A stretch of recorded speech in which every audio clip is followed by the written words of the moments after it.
If you believe you can or believe you can't, either way, you're right. Let me show you what a belief is. Stand up real quick, stand up. I'm telling you, it's in your body. You have so much intelligence in your body right now, I'll prove it to you. Jump up and down a little bit, and make a little space from the person next to you if you can. So if you went like this, you're ideally not gonna take anyone's eye out or anything like that. Okay, now stop bouncing. I love the energy though. Notice where your feet are. I want you to keep your feet stationary the entire time. And what I want you to do is with your right hand, just point forward with your right hand. All right, forward with your right hand. And what I want you to do is without moving your feet, just turn to your right, clockwise, as far as you could go, and notice where you're pointing as you take your neighbor's eye out.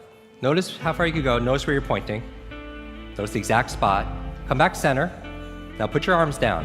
Now I'm gonna take you through a really quick visualization exercise. So take a deep breath, exhale, and close your eyes. Put your arms by your side, out of your pockets, by your side, and breathe normally. And with your eyes closed, we're gonna play a game. I want you just to imagine that you're raising your arm again, but this time imagine you're turning twice as far, 2 times as far. Like you're getting a good stretch, it's pleasant. Feel that in your body. And if you can't imagine it, just imagine that you're imagining it. And then again, raise your arm, point forward. And this time, no, with your eyes closed, just imagine, just in your mind, see and feel yourself turning 3 times as far. Just feel it in your body with your arms by your side. Just imagine turning around 3 times. And then one more time with a smile on your face thinking, what does this have to do with learning faster? See and feel yourself turning 4 times around in your body. See and feel yourself turning 4 times around like you're Gumby, like you're made out of rubber. Great stretch. All right, open your eyes. Now, raise your arm again, point forward with your right hand. Now turn to your right now, as far as you can now go. Wow. Raise your hand or make some noise if you went further a second time. Have a seat. Now, some of you went further. Some of you went 25% further. Some of you went 50% further.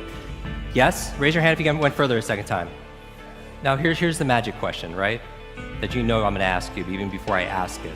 Were you physically capable of turning that far the first time? You're physically capable of it. Where was the block or the limitation, if there was one? Where was it?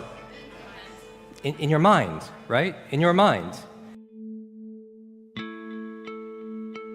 What did Roger Bannister do in 1954? The 4-minute mile. Throughout human history, nobody could run a mile in less than 4 minutes. Why? They didn't believe that they could. In fact, what was the belief back then? It was impossible. You would die. The human heart was not capable of running a sub 4-minute mile. It would explode in your chest. Now that was the belief. Would that keep you from running a 4-minute mile? Like I'm a runner, that would keep me from running, period, right? And so it's interesting, how he actually was able to do it is he actually visualized himself crossing the finish line and seeing it says 3:59. Because he knows what you know as superheroes, and he's doing these thought experiments, that success is an inside-out game, right? That in order to take the invisible and make it visible, just like a thermostat, right? You visualize things here, and then you make it out here. He knew it had to happen here first, because all behavior is belief-driven. Now, that wasn't the interesting thing to me. Just like when you did the turning exercise, that's what he did, the equivalent. The interesting thing is what happened in the next couple years. Nobody could do it for thousands of years. One person does it. What happens?